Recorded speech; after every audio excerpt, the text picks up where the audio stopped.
So, welcome back, Aletha. Hello Hello. again. Hello. So, we're here for another conversation, and this time we're going to talk a little bit about the kind of wider context of our culture and the kind of evolutionary process, and also a little bit more about what you love about aware parenting, your vision for the future, your kind of what you would have said to yourself as a new parent, what you would say to all new parents if you could. So, shall we start with what you see? And I remember you've written at least one beautiful article about the cultural development of parenting. So I wonder how you see parenting in the West now, and how you see it has evolved and is evolving, and particularly in relation to aware parenting. Yeah, it's definitely evolving in the right direction, with ups and downs and two steps forward and one step back kind of thing. I think the big change I've noticed since maybe the 80s, when I first started working with parents and writing books, is a move away from the behavior modification approaches. Yes. I mean, there still are, and every 10 years or so, there's a new rewards and punishment parenting approach that gets marketed in books, and maybe with new terms, whether it's consequence or penalty, or in the star charts and all that. But it's there are increasingly more books about totally non-punitive approaches. I mean, when I first wrote my first book, The Aware Baby, in the 1980s, I mean, the only other book, as I said before, the only other book even talking about non-punitive parenting was Thomas Gordon's book, Parent Effectiveness Training. And now there's at least 10 or maybe even 20 books that are really opposed to punishments and rewards. So I really feel like I'm in good company. I mean, there's I'm not the only one saying these things. Well, this is good. This is positive. And everyone has their own kind of take on it, a little bit different. I think they don't necessarily have all the pieces that I put together in my approach. But it's a good direction. We're going in a good direction. Yay. And as well, in terms of aware parenting, in terms of because you were asking me about whether I'd like to share anything, and I really see in my local area, which is quite alternative anyway, it's very alternative, but my daughter's now 16, and from when she was a baby and a toddler, and when I was first starting to get parents together, usually mums and babies groups, and seeing how much effort it took and how many people would join. And now it seems to me there's like kind of a ripeness or a readiness, and these groups just pop up, and whole mothers groups will say, come along and talk to us, and then they all they all start practicing. So it seems to me the more of a kind of a time and a readiness that's easier for people to take on board, I suppose. Are you noticing that in? Yeah, but I do think Australia is pretty amazing. I think there's some amazing things happening in Australia from what I heard. Thanks to you, actually. But, there seems to be more readiness for this very alternative approach. It is. Than in the U.S. In the U.S., I think we're still. There's so many different approaches here and there. We tend to go with fads, more like something's popular for a few years and then you never hear of it again.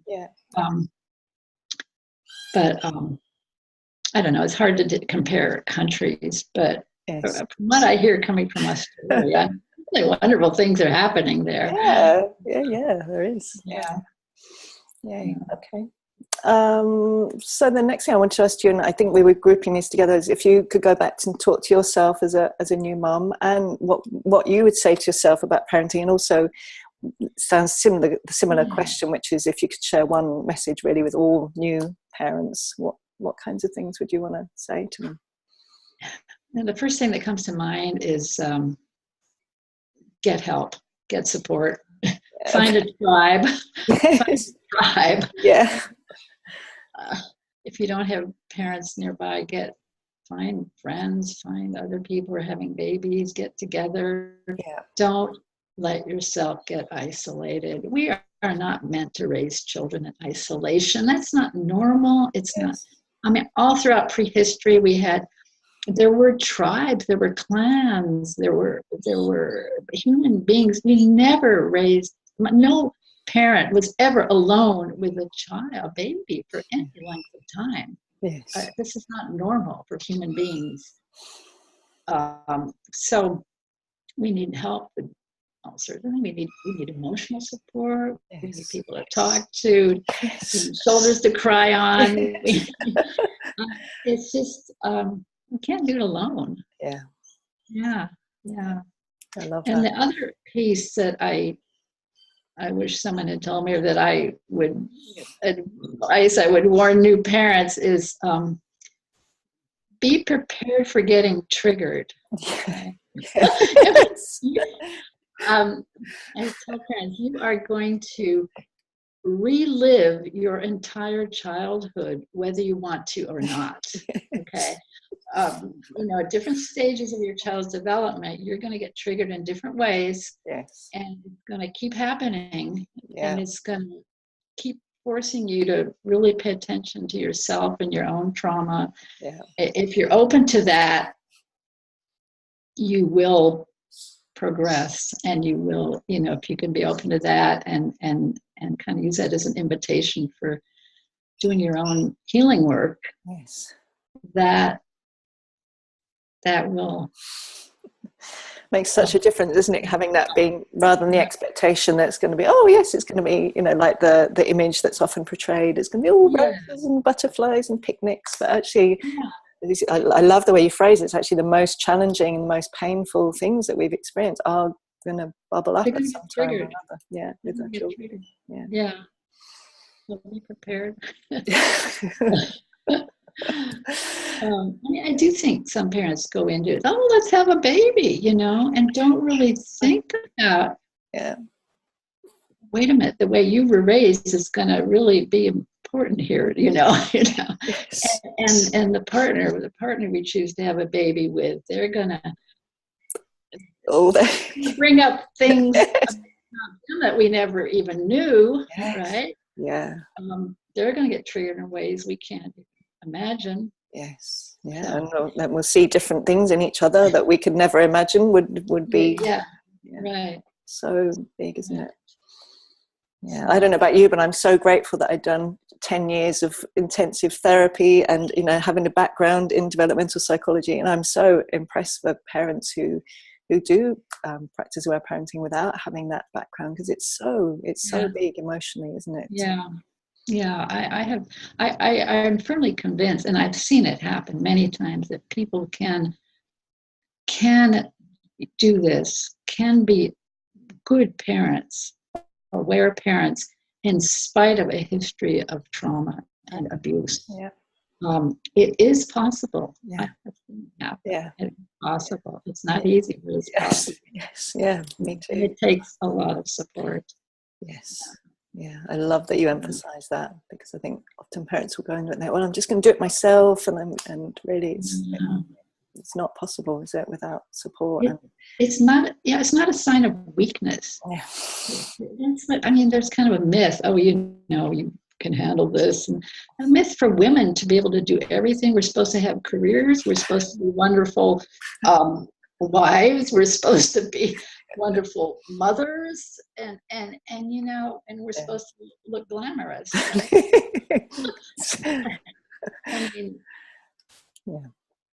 It's a lot of pressure. It is. Yeah, lots of compassion, lots of support, lots of empathy. So important, isn't it? Yeah. Thank you. I love hearing these from you. So wonderful. Anything else you want to say about that before I ask you another question? Yeah, no, I think that's about it. Do you have anything to add? No, I totally agree. I love how you phrase. I love how you phrase that. That that to really expect that everything. I love the way you phrase everything that was painful. Everything experience is going to come up at one time or another. Yeah, And actually that's seeing it as an opportunity for healing. Yeah. I shouldn't be feeling this, or I shouldn't be experiencing this. It's actually how, and that's how I always say, that's how our psyche is designed to work. That's what I've learned from you and from aware parenting and from observing my children. It's what happens, isn't it, when we're in a situation that reminds us in some way of something in the past that didn't get to be heard, the feelings come up now to be heard. That's right. Yeah. So the next one I wanted to ask you, in your own work in consultations, is there anything that you really particularly, I know you love it all because you wouldn't be doing it, but is there something that you really enjoy working with or helping parents with, particularly? I think the most rewarding kinds of consultations I have is when people come to me with sleep issues, because I'm usually able to give them very concrete suggestions on what they can shift. And the results are often very quick. I mean, not always. I mean, it's not magic. Okay? Yes. Doing the work and really hanging in there with the crying in arms approach. And, if their goal is night weaning, I recommend a gradual night weaning. And I try to work with the parents' goals. And I've had parents come to me who are just totally exhausted and who were feeling they had to feed their baby every 2 hours around the clock at a 12-month-old, an 18-month-old. And I reassure them, you don't have to. You can get a good night's sleep. Yes. Here's what you need to do. And so it's very rewarding because I can really help people. I feel. And that's what I see most, I think. And that was really the piece that, as I said before, another conversation we had. Yes. It really motivated me to write The Aware Baby was my own experience around sleep. Yes. And a baby who didn't sleep. I felt I had to nurse all night long. Yes. So you also really know what it's like firsthand, and to have that experience of how exhausting it is, but also how you can shift that and how wonderful it is afterwards. Yeah. And I tell them, I've been through this. I know what you're going through. I know how hard it is, and I know what a wonderful mother you are. And I know how much you love your baby. Yes. But it is possible to sleep. I love that. I so hear how rewarding that is. And as you know, you probably heard me, the way I like to phrase it is, I see aware parenting as the third way with sleep. I think often parents think it's either, they have to do the feeding every lots and lots until their child is 3, or they resort to some kind of controlled crying or something where the baby's left. And I love that aware parenting is babies and children's needs can both get met. It's all about attachment and closeness and listening and sleep. It's wonderful. And sleep. Yeah. And I love your articles about this. I love the way you express it too, because it's that is one of the most helpful pieces, I think, of this approach. I think this approach has saved marriages, it has saved relationships. It's just this piece of information. Yeah. I imagine there's lots of parents that come back and say, thank you. Yay. Well, thanks, Aletha. So I have a couple more questions. What do you love about aware parenting? It's probably that, but what do you, if you to summarize, what do you love about it? I think what I love about it is a couple of things. Well, all of it actually. But of course. Ditto. Kind of pleased that I actually was able to come up with this sort of synthesis, and that I love writing. I love writing books, and I think I'm getting better and better the more books I write. I'm getting better at expressing this in ways that are succinct and easy to understand. But what I think what I really love about it is that it is based on research. On my background is science. My background is biology and experimental psychology, actually. And that was my training. I had a rigorous scientific background, and so I do like to keep it, what they say, evidence-based, as the expression. as much as possible, and I like that about it. And other people tell me they like that too, that it is evidence-based, that it is research-based. I like that it incorporates, as part of the whole approach, part of the theory, it incorporates the repair in terms of relationship repair in case we mess up, okay? Which we all do. When we mess up, yes. We all do. When we, not if, but yes, when yes. we mess up as parents. Yes. Like I did many times with my son. Not so much with my daughter. I made mistakes with her too, but I had already 5 years of making mistakes with my son by the time she was born. So I kind of build on that, you know. I resonate with that, yes. Yeah.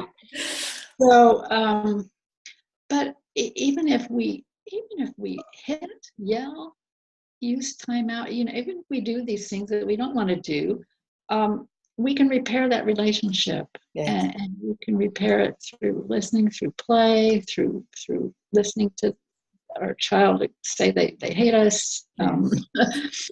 We can invite them to have a pillow fight, hit us with a pillow. You know, there are ways to repair that. Let them cry. Listen to them cry. Yes. So that's, I think, is a big strength of this approach. Obviously, we're going to make mistakes, but we can repair them. Yeah. It's so reassuring approach. Yeah, I love that. Yeah, it's so reassuring, isn't it? I think for parents that we are all going to do things we regret or not do things we wish we had done, and we can repair those. There are tools inbuilt and strategies and ways of understanding to help our children heal from those things. Yay. I'm so loving this. And the last one for this conversation, which is, do you have a vision for aware parenting for the future? Yeah, well, you share my vision. I'd like it to become mainstream. I have no training in publicity or advertising. I've done, you know, what I can do, and now it is spreading and it is growing. Yay! So I'd like to see my books translated in more languages. I'd like to see more instructors, and it's happening. It is happening. Yeah. Thanks to people like you and the other, you know, level 2 instructors who are now training people in several countries. We now have I think about 10 level 2 instructors. Fantastic. So that's really exciting. Yeah.